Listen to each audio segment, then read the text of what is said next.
¿Qué tal? Muy buenas noches, bienvenidas, bienvenidos a Debate 22. Hace algunos días, en medio del Día Mundial de las Niñas, los Niños, es decir, 20 de noviembre, la UNICEF compartió un informe que llamó mucho la atención. Y es que en él se hace un llamado urgente a una acción mundial para evitar que la crisis provocada por la pandemia de COVID pues lleve a una crisis de los derechos de las niñas y niños. Este documento, muy amplio, muy detallado, con un plan de 6 puntos muy concretos, frontalmente señala que cuanto más tiempo persista la crisis, más profundas serán sus consecuencias sobre la educación, la salud, la nutrición y el bienestar de las niñas y niños. El futuro de toda una generación, dice la UNICEF, está en riesgo. Así es que vaya tema el que hoy ponemos en la mesa de debate, y para hacerlo me acompañan Cristian Skug. Muy buenas noches, bienvenido, él es representante de UNICEF en México, y Juan Martín Pérez García, director ejecutivo de la Red por los Derechos de la Infancia en México. Bienvenidos a los dos, buenas noches. Muy buenas noches. Muy buenas noches, gracias por la invitación. Gracias a ustedes. Y bueno, déjame comenzar contigo, Cristian, antes de entrar en materia y empezar a desmenuzar pues toda la información que nos dan en este importante informe. Cuéntame a grandes rasgos de qué trata este estudio que entiendo se realizó en 140 países. ¿Qué tipo de países, cómo fue la metodología y qué es lo que se abarcó pues para llegar a estas importantes conclusiones?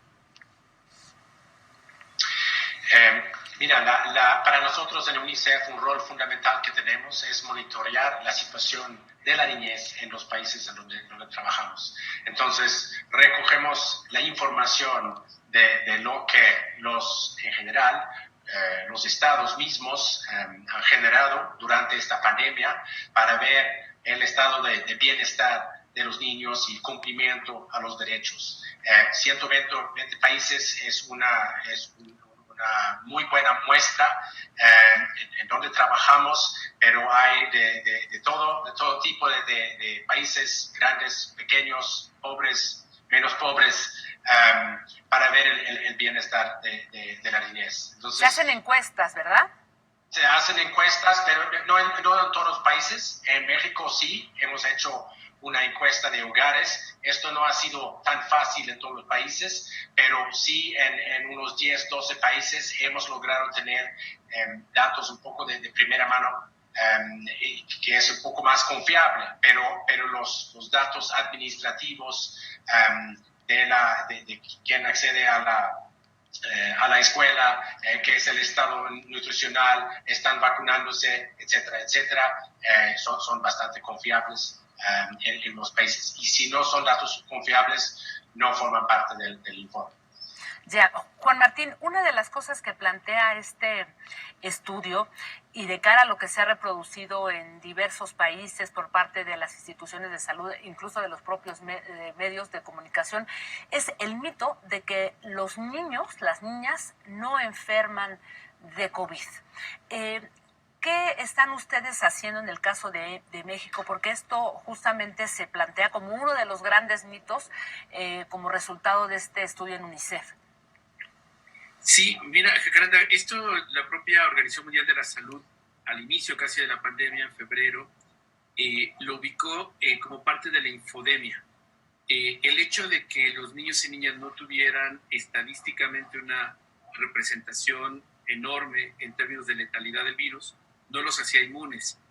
Cuando hablamos de infodemia, es esta información falsa o parcial que afecta la protección en este caso de la salud, y afecta las políticas de prevención. Eso ha llevado a que en muchos países del mundo niños y niñas mueran por COVID, y tengamos en el caso mexicano más de 350 muertes por COVID y más de 30,000 positivos. Sigue siendo estadísticamente no mayúsculo comparado con otros segmentos de población, pero queda claro, como retomando aquí las palabras del secretario ejecutivo del CIPINA en México, Ricardo Bucio, que el problema principal de niños y niñas en esta pandemia no es el virus como tal, sino es la invisibilidad que también organismos internacionales como UNICEF, la Organización Mundial de la Salud, el Fondo de Población de Naciones Unidas han alertado que esto es lo peor, porque no se están tomando decisiones preventivas para reducir el impacto económico, familiar y de salud que están teniendo niños y niñas. Así es, pues justamente ahí entrando en materia, este es uno de los puntos que toca el informe de UNICEF, Cristian, y justamente una de las críticas que ustedes hacen frontal es que los gobiernos de todo el mundo han destinado millones de pesos para salvar las economías, no así a la gente y en este caso particular a niñas, niños e incluso adolescentes. Tanto que ahí hay un problema bastante delicado y es ahí donde ustedes ponen los focos rojos. ¿Qué está pasando? ¿Qué detectan en esta falta de atención o en qué están fallando los gobiernos, Cristian? Hemos hecho un llamado a los países a través del mundo de pensar en los niños, en fortalecer, aumentar los programas sociales existentes. No vamos a inventar nuevas cosas, pero sí usar los mecanismos y los programas que existen de protección social, de programas de alimentos, por ejemplo, para asegurar que los niños no caen frente a esta pandemia. Porque sabemos, en el caso de México, en la encuesta que mencioné, que hemos hecho junto con la Universidad Iberoamericana, que las familias con niños y niñas sufren más, tienen mayor baja en los ingresos, mayor baja en seguridad alimentaria, hay más estrés y ansiedad dentro de la casa, del hogar, y tienen menos acceso a los programas de educación. Entonces hay muchas afectaciones y por eso tan importante seguir apoyando, aumentar el apoyo para no perder todos los avances que hemos hecho en México y en otros países en las últimas décadas, porque si no estamos corriendo el riesgo de perder tal vez no todavía toda una generación, pero todos los avances que han costado tanto para lograr. Juan Martín, este punto me parece fundamental y es cuando la UNICEF dice que es altísimo el costo de mantener cerradas las escuelas. Aquí en México, bueno, pues llevamos un poco más de 8 meses y contando las escuelas, tanto de educación básica, media, incluso universidades, permanecen cerradas. ¿Han hecho ustedes estudios, una valoración del costo-beneficio de lo que está diciendo la UNICEF? Sí, claro, mira, nosotros presentamos un informe hace un par de meses que está disponible en internet denominado El impacto de la pandemia de COVID-19 en los derechos de la infancia en México. Hacemos un recorrido por los diferentes apartados que están teniendo impacto y estamos usando el concepto metafórico del efecto dominó. Es decir, este efecto dominó tiene un sentido gráfico de poder frenarlo literalmente. Imaginemos estas fichas en líneas diversas que si no se detienen, pues tendrán claramente, pues como se ven las imágenes, que se van cayendo, se van golpeando una a otra, pero se puede detener para evitar este impacto. Uno de ellos es la educación.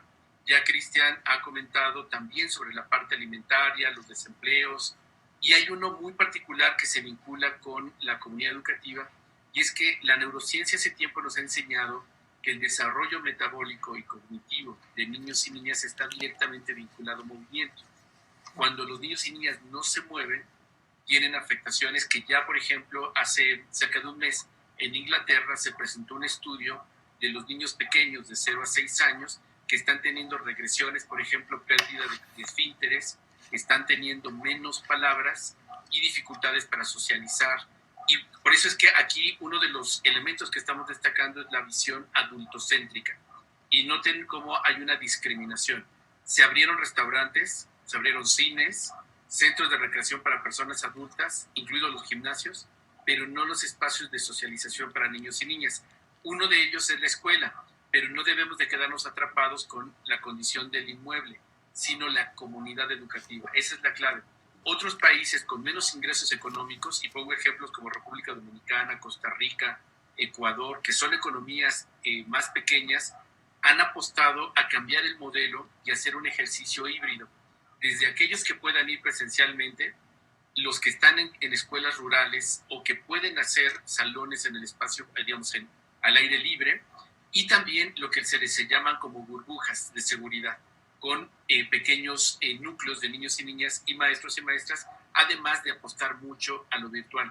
Hay que destacar también, Jacaranda, que la UNESCO hizo una convocatoria a una respuesta global frente a la educación. Tanto el secretario general de Naciones Unidas, Antonio Guterres, como UNESCO han señalado lo que también UNICEF recupera, una crisis de aprendizaje, porque el modelo presencial es totalmente distinto al modelo en línea, por internet o a distancia, como acá en el caso mexicano hemos criticado, que se retornó a los niños 40 años a ver televisión, cuando otros países más pobres, con menos recursos e infraestructura, han apostado a la educación virtual. Y hemos perdido un tiempo valioso para reformar el modelo educativo, precisamente basado en la comunidad y en la prioridad que tienen niños y niñas para su desarrollo y sus derechos. Ya, Cristian, otro punto que me parece también muy interesante es pues cómo ustedes también desmienten o tiran esta versión de que las niñas, niños, incluso adolescentes, tal como se nos ha dicho, de alguna manera contribuyen a ser dispersores de la enfermedad de COVID y llevarla a su casa y contagiar a los demás miembros de la familia. Esto, al parecer, también es una falacia, una mentira. Sí, todavía hay, yo creo que tenemos que recoger más información, pero sí, la evidencia muestra que los niños tienen menos probabilidad de ser transmitores del virus. En Europa, en varios países, he visto estudios donde las escuelas nunca cerraron o se abrieron ahora en agosto, septiembre, y esto no representa una fuente de transmisión. No llega a su casa, las maestras, los maestros no tienen una probabilidad más alta que los demás profesiones de contagiarse. Entonces, eso es como la evidencia que tenemos hasta ahora. Estamos trabajando con la OMS para tener la evidencia científica y mostrar un poco lo que dice Juan Martín, de la importancia de balancear los servicios que son considerados como servicios esenciales. Y en nuestra opinión, la escuela, en diferentes formas, hay que encontrar la modalidad adecuada. La escuela representa un servicio esencial y lo vemos en el bienestar de los niños. Ya, permítanme hacer una muy breve pausa y vamos a seguir conversando pues sobre este importante documento, esta investigación, ese análisis que está haciendo la UNICEF y que pues lanza alertas sobre cuáles son los riesgos que corren los niños, las niñas en esta crisis por la pandemia COVID-19. Volvemos, no se vayan.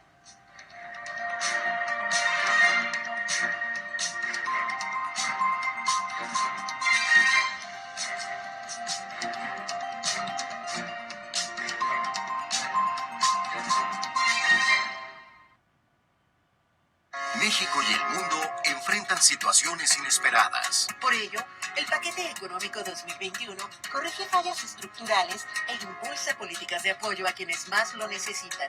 En especial en salud, educación y fortaleza económica con justicia. Con lo cual, se mejoran las condiciones de vida de la gente. Senadores y senadoras revisaron y aprobaron las leyes fiscales que dan las bases para el desarrollo incluyente y duradero. Senado de la República. Cercanía y resultados. El PRI sigue de pie. Ganamos en Hidalgo y en Coahuila.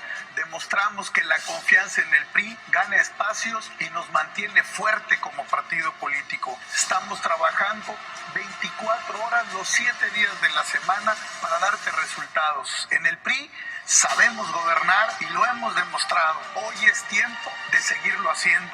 Por las familias de México, estamos de regreso y vamos a volver a ganar. PRI, el Partido de México. Gracias por continuar con nosotros aquí en Debate 22. Antes de irme a la pausa, quería hacerte una pregunta, Cristian. En el documento que ustedes han lanzado por parte de la UNICEF, dicen que de mantenerse las escuelas cerradas, en un año podrían producirse 2 millones de muertes infantiles. Y lo que ustedes están planteando es que la cobertura de los servicios de nutrición para mujeres y niños han registrado una disminución de 40%. ¿Podrías explicarnos, por favor, a qué se refiere esto? Se refiere esto es a nivel mundial, se refiere a la resistencia de la población de atender o acceder a los centros de salud y los hospitales. Vemos una caída en la vacunación, por ejemplo, en las tasas de vacunación, por la misma cuestión, que prefieren estar en casa, no arriesgar salir y encontrarse con otras personas. Aunque, por supuesto, debemos contar con centros de salud y hospitales tomando todas las medidas para evitar contagio en estos lugares. Entonces, nuestro llamado es seguir si necesitan, hay que ir y buscar el médico o el centro de salud para atender los problemas de salud de los niños. Pero esta resistencia y la tardancia en llegar a los centros, esto produce más muertos. Juan Martín, en el caso mexicano, a ver, aquí yo trato de entender, de interpretar. Dice que la cobertura de los servicios de nutrición para mujeres y niñas, niños con las escuelas cerradas ha disminuido, ha caído un 40%. Quiero tratar de entender que, como en otros países, las escuelas contribuyen a la alimentación de los menores, pero en el caso de México va de una manera distinta. ¿Qué han detectado ustedes por ahí? ¿Tienen algún estudio? ¿Cómo lo ven ustedes? Sí, efectivamente en el caso mexicano hay particularidades. Una de ellas es que la economía en México es 50% informal. Las escuelas representan un segmento de movilización económica importante. Todo lo que se mueve alrededor, transporte, comercio alrededor, no solamente alimentos, papelería y demás, y esto claramente tiene un impacto. Por otra parte, niños y niñas de comunidades muy pobres tienen mecanismos de autoorganización con lo que se impulsó en otras administraciones como los comedores populares y que además se complementa con el modelo de escuela de tiempo completo que se venía avanzando en los últimos años y que lamentablemente en este presupuesto de egresos del próximo 2021 quedó eliminado. Esto es muy grave, la afectación es enorme porque precisamente es para aquellos que tenían más dificultades económicas. Además hay que tener presente que la escuela nuclea o articula las actividades comunitarias en muchos sentidos. Y el cierre de las escuelas como espacio, insisto mucho cuando hablo de las escuelas, no el inmueble, sino la comunidad educativa. Esta ruptura de la comunidad educativa que significa, de acuerdo a datos oficiales, cuando empezó la pandemia y pasaron a la lógica de educación a distancia por televisión, la Secretaría de Educación Pública reconoció que perdió contacto con el 10% de la población estudiantil y también con profesores. Es decir, de 30 millones de estudiantes en educación básica, 3 millones se perdió contacto. Este ciclo escolar lo iniciamos también con Aprende en Casa 2, televisión, regresando 40 años a los niños al pasado, y se ha perdido contacto con el 15%. Es posible que estén en torno a 4 o 4.5 millones de niños, niñas y adolescentes. Entonces, todo lo que se mueve en torno a esto, actividad económica, redes de protección, dinámicas alimentarias y también que los niños y niñas comienzan a tener parte de la lógica de movilidad, de la movilización de la comunidad para garantizar ese acceso a la escuela, se ha debilitado y deja a los niños en desprotección, no solamente en términos de alimentación, también en una lógica de ojos y miradas que puedan prevenir embarazos, abusos, violencia, y por eso es tan importante pensarlo desde la comunidad educativa y cómo reactivamos, como ha señalado UNESCO y Naciones Unidas, UNICEF, para proteger a niños y niñas.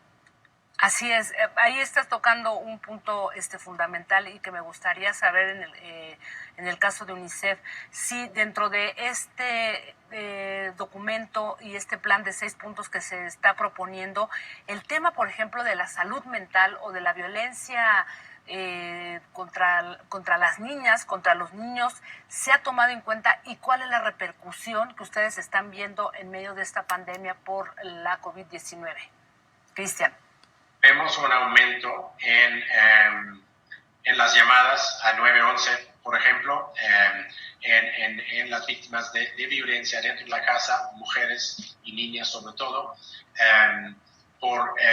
y necesitan salir, necesitan refugio, y ahora hay un aumento en casi todos los países que se ha registrado.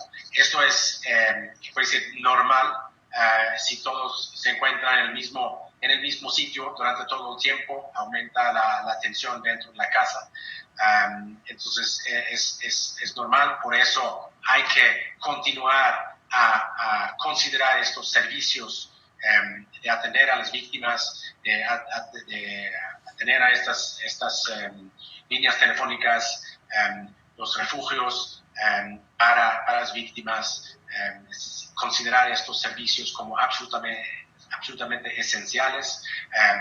Continuamos a fortalecer las procuradurías de protección de la niñez, que tienen un rol fundamental en esto también, asegurar el paquete de servicios psicológicos, sociales, y para ver lo que se puede hacer para rescatar, pero también con mensajes directamente dirigidos a las familias, a los adolescentes. De hecho, el material que nosotros hemos publicado, compartido en redes, lo más atractivo ha sido el apoyo psicosocial a los mismos adolescentes, de cómo manejar esta situación, entonces como autocuidarse, encontrar formas de interactuar, pero también formas de respuesta si viven una situación de violencia o negligencia o explotación dentro de la casa. Juan Martín, el tema de la salud mental, insisto en él porque me imagino que en el caso de México hay muchas circunstancias, muchas cosas que se están poniendo en juego, el tema de las violencias, niños que no tienen las condiciones para estar en sus casas. ¿Cómo ha repercutido esto justamente en el tema emocional y psicológico, pues, de nuestra niñez en México, Juan Martín? Sí, hay que partir de que los padecimientos de orden mental o emocional tienen condiciones, en este caso, desde el modelo ecológico, de la dinámica familiar inmediata, de su entorno familiar externo comunitario y la posible respuesta de las instituciones. Lamentablemente, en la respuesta de las instituciones, como iniciamos la conversación, han quedado invisibles, y en más de 200 conferencias de las 7 de la noche que se dan, solamente 3 han estado dirigidas o abordando temas de niños y niñas. No se les está comunicando, no hay una estrategia formal y oficial de las autoridades para informar a niños y niñas, 40 millones de ellos, qué está pasando con el COVID, por qué se cerraron las escuelas, por qué estamos en televisión, qué pasa con 100,000 personas que han muerto, con 1 millón de personas contagiadas. No hay absolutamente nada de información. UNICEF con Plaza Sésamo trabajó algunos materiales para niños pequeños, pero no hay nada de parte de la autoridad. Evoluciona ello porque esta incertidumbre que crece en los niños y niñas, particularmente en los más pequeños, que se ha documentado el temor a que su familia muera ante la falta de información precisa, porque ha significado también la pérdida de ingresos económicos, de comida, y esta incertidumbre que se incrementa, además de la enfermedad y posible muerte, con desempleo y con crisis económica, se complementa con la ausencia de información específica y padecimientos para las personas adultas que podrían alcanzar el 20% de la población, de acuerdo a los expertos en salud mental en México. Ya, Cristian, ¿qué es lo que van a encontrar exactamente quienes consulten este documento de la UNICEF y este plan de 6 puntos que ustedes están planteando? Nosotros queremos decir que no es demasiado tarde de tomar acción ahora, pero es urgente. No hemos perdido una generación, y si actuamos puntualmente y a tiempo, ahora sí podemos evitar problemas de mediano o largo plazo. Los niños son muy flexibles, pueden recuperarse rápidamente, pero también pueden caerse en una profunda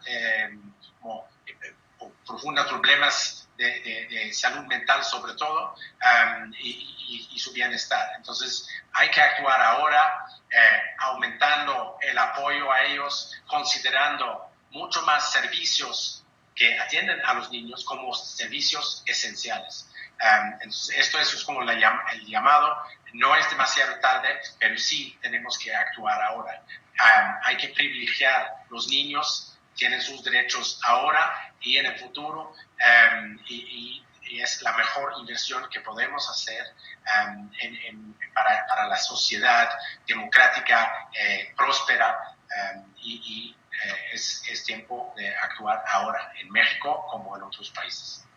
Juan Martín, finalmente, me gustaría, bueno, pues que tú hicieras un avance, una reflexión. Si ustedes han tenido alguna cercanía con la autoridad para plantearle todo esto, para hablar, digamos, de cuáles son pues los balances de tener cerradas o abiertas las escuelas y hacia dónde iríamos, Juan Martín. Sí, mira, en mi caso soy parte del Sistema Nacional de Protección Integral de Niños, Niñas y Adolescentes. He estado antes como titular del sistema y ahora como parte del Consejo Consultivo, y mantenemos un diálogo permanente con Ricardo Bucio, el secretario ejecutivo. Lamentablemente, nuestro Estado mexicano sigue sin cumplir con los mandatos legales. El Consejo de Seguridad, de Salubridad, que gestiona la pandemia, no está actualizado con la Ley General de Derechos de Niños y Niñas, que permita entonces que todas las acciones que están dando en el control sanitario incluyan a niños y niñas. Esto es una urgencia que hemos compartido. Lamentamos muchísimo que la Secretaría de Educación Pública ha tenido oídos sordos expresamente, se ha negado a dialogar sobre el tema, y esto es muy preocupante porque alcanza al menos a 30 millones de niños y niñas en educación básica. Hemos dialogado mucho con la Secretaria de Gobernación, con el Subsecretario de Derechos Humanos Alejandro Encinas, pues, pero que tienen un alcance limitado, porque esto cruza también con una decisión de alto nivel.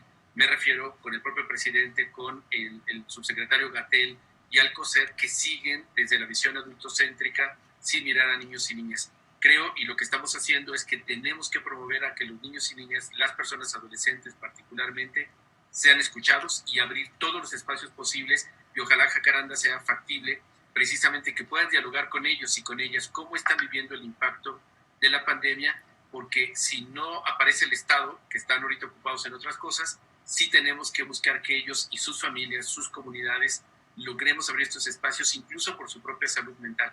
Quienes más lo están padeciendo son las personas adolescentes, que necesitan movimiento, necesitan sus grupos de pares, necesitan identidad, pertenencia, autonomía, y eso no está sucediendo, y por ello la urgencia de hacerlo en tanto el Estado aparezca. Juan Martín, pues ahí está el llamado, y por supuesto que vamos a intentar dialogar con algunos jóvenes, con algunas niñas o niños, para saber efectivamente lo que tú dices, qué es lo que está pasando. Y bueno, pues dejas un punto muy interesante y muy importante, pues que debía de tomar en cuenta la autoridad. Les agradezco, Juan Martín, Cristian, gracias por estar con nosotros. Gracias a todas y a todos por habernos acompañado aquí en Debate 22. Descansen, nos vemos el próximo jueves.